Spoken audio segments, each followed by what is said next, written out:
आणि आपण थेट जातोय मसाजोगमध्ये। सध्या मनोज जरांगे देशमुख कुटुंबियांच्या भेटीसाठी आलेले आहेत। त्यामुळे जरांगेंच्या भूमिकेकडे आता लक्ष असणार आहे। जरांगे काही वेळामध्ये माध्यमांशी बोलतील। अन्नत्याग आंदोलनाबाबत ग्रामस्थांबरोबर आज मनोज जरांगे चर्चा करणार आहेत। ग्रामस्थांनी अन्नत्याग आंदोलनाचा इशारा दिलाय, तेव्हा या आंदोलनाची नेमकी दिशा काय असेल हे आता मनोज जरांगे काही वेळामध्ये स्पष्ट करतील।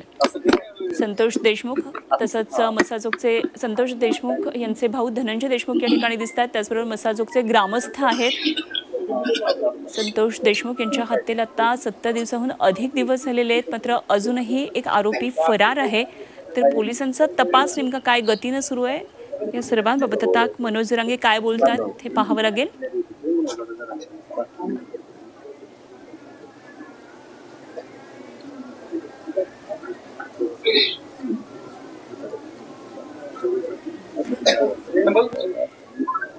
मनोज जरांगे मसाजोग गावामध्ये सध्या पोहोचलेले आहेत आणि देशमुख कुटुंबियांची त्यांनी भेट घेतली। मसाजोगचे ग्रामस्थही त्यांच्या भोवताली बसलेले आहेत। तर 25 फेब्रुवारीपासून मसाजोग ग्रामस्थांनी अन्नत्याग आंदोलन करण्याचा निर्णय घेतलेला आहे। तेव्हा या निर्णयाबाबत मनोज जरांगे यांची नेमकी भूमिका काय आहे, ते काय या आंदोलनामध्ये मसाजोगमध्ये येऊन बसणार का, किंवा आंदोलनाला कशा पद्धतीने पाठिंबा देणार, हे आंदोलन करावं की नाही, अशा अनेक बाबतीमध्ये मनोज जरांगे आता स्पष्टता देतील। तर मसाजोगमधून ही थेट दृश्य आपण पाहतोय।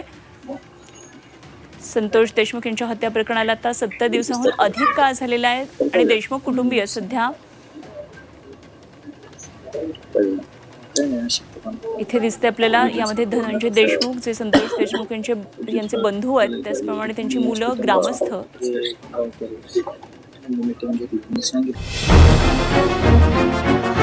Say